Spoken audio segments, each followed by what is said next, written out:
Erev Tov Chavrim, I'm Steve Ben-Nun. You're watching Israeli News Live. And listen, we've been getting up to date and want to thank Sister Brenda for sharing the information with us about what's going on in Virginia, at least getting us a little extra detailed information about what we kind of titled this as the Virginia social experiment there.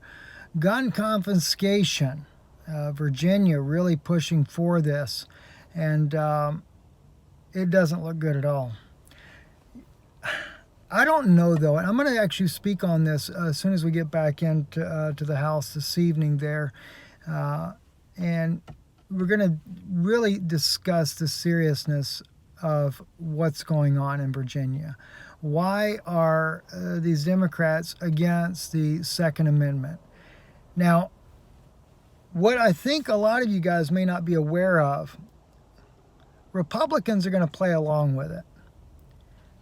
They're not going to do it where you recognize what they're for, but they're not going to be dead set against it. And the reason being is because it's all part of the New World Order.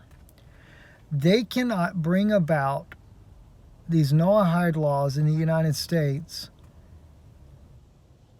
and let me put it like, how do I make this really where you guys can understand this? They're going to confiscate the guns, and the reason they're going to confiscate the guns, because when you pass Noahide laws, what's it going to do? A lot of Christians are going to end up losing their head over these Noahide laws. Well, if Americans were armed, then the Americans are not going to stand still for Christians being beheaded like they do in the Middle East.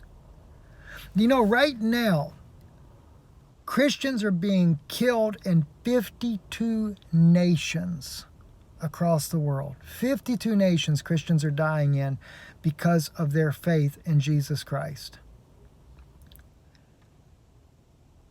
Many of them are being killed under the title of Arabic persecution or Muslim persecution.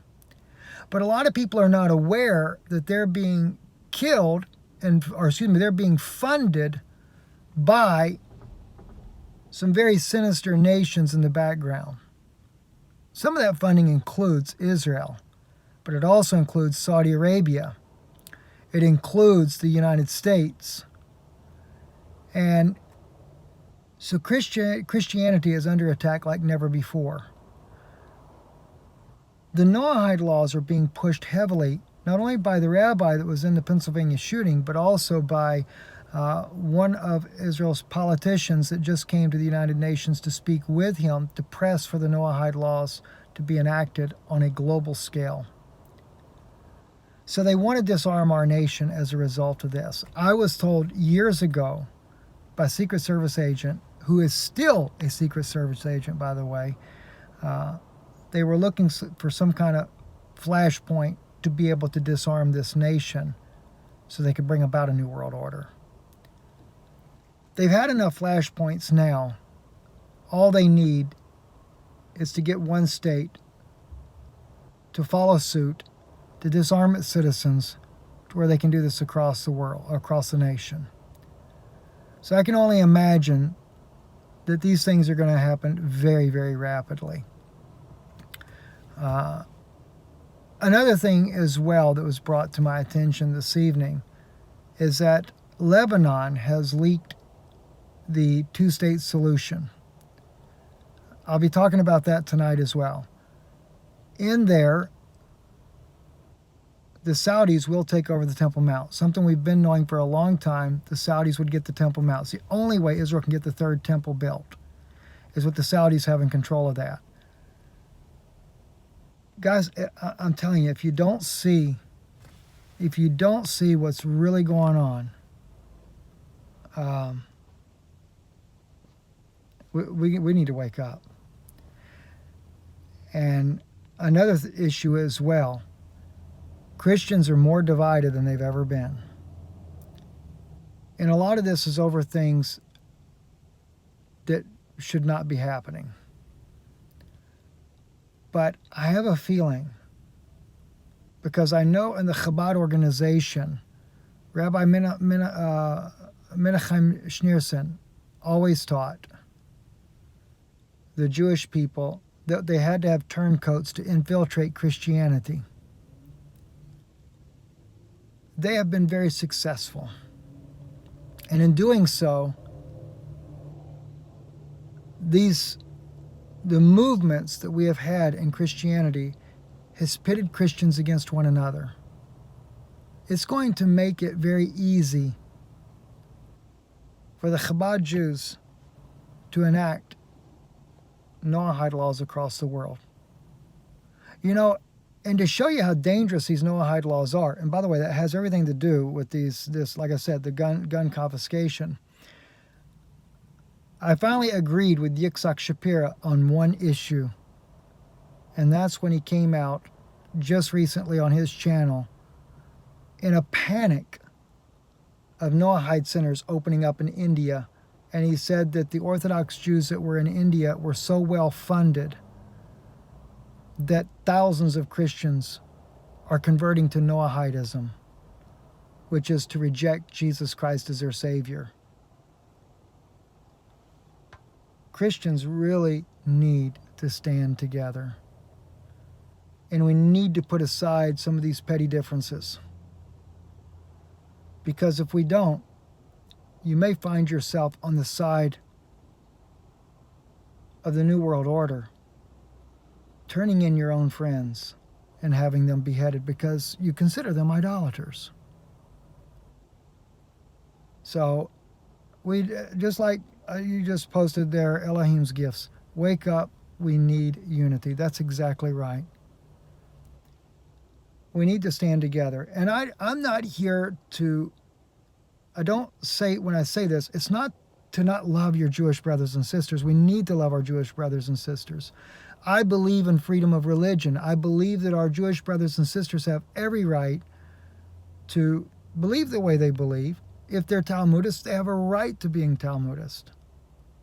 All right? But don't put Christians underneath Talmudic reign. Christians have Jesus Christ as their Savior. We don't need another Messiah. Somebody asked just a second ago, I did catch the comment, what is Noahide? Noahide are laws that were written by Rambam in the Talmud. They look just like the Ten Commandments. There are only 7 of those, and those are for the Gentiles, according to Talmudic Jews that believe this. They look like the Ten Commandments, but what a lot of people are not aware of is that there are sub-laws, hundreds of sub-laws to those. And it is the Orthodox community that determines, and the Sanhedrin that will govern what these laws are used for. And it requires the beheading of anyone that breaks any of the 7. Christianity is considered idolatry according to Chabad Jewish rabbis. And so therefore, if you believe that Jesus Christ is the Son of God, if you believe that he's divine, if you believe that he's God manifested in flesh, any of these, then you would be beheaded for idolatry under the Noahide laws. President Trump, and I'm not here to beat up on President Trump, whether he knows what he's doing or whether he doesn't know what he's doing, he has brought in 140 new federal judges since he's been in position. All 140 of these judges, according to Orthodox rabbis, are Talmudist. You don't think they're not preparing for what's coming for us? They are. So what's happening in Virginia is only part of it. And we got to wake up, friends. We got to really seriously wake up. Listen, share this video. As usual, I am starting to get more and more messages from those of you that listen here that you are being unsubscribed by YouTube. I can see it in the amount of people that subscribe. Normally there's about 1,000 people a month that were to subscribe, but they're unsubscribing you guys nearly as fast as people subscribe. And we know it's part of their plan. They don't want you to know what's going on. So if you can, check, make sure you're subscribed, resubscribe if you would, and then also get this message out to as many people as you possibly can. And or especially the one we'll do tonight. We'll show you the evidence. We're going to show you what rabbis are saying once again. And Also, too, on Patreon, I'm putting together a message. I found some amazing new things in the Dead Sea Scrolls, and I'm going to put it over there. Eventually, I'll put it here too, so it's not like you won't hear it here as well. You will. But I came across one writing that was written by the Dead Sea Scrolls, the Qumrite community. They said that when the Messiah come, he would come with Barit Chadashah. Do you know what Barit Chadashah is? It's a new covenant. I was blown away.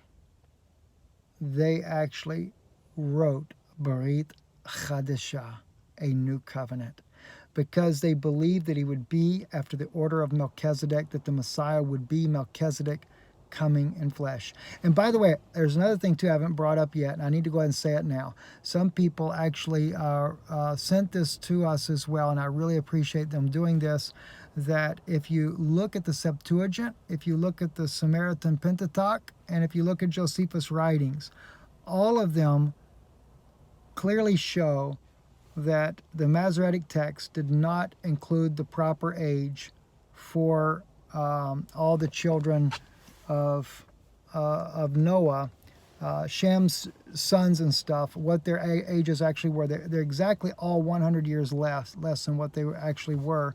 And so therefore, Shem was not alive during the life of Abraham. And so I really appreciate whoever sent that to us there. Besides the information I shared with you guys the other day that Shem couldn't have lived in Jerusalem, it's also now a fact that Shem died long before Abraham was ever born. And that's 3 witnesses. So you have the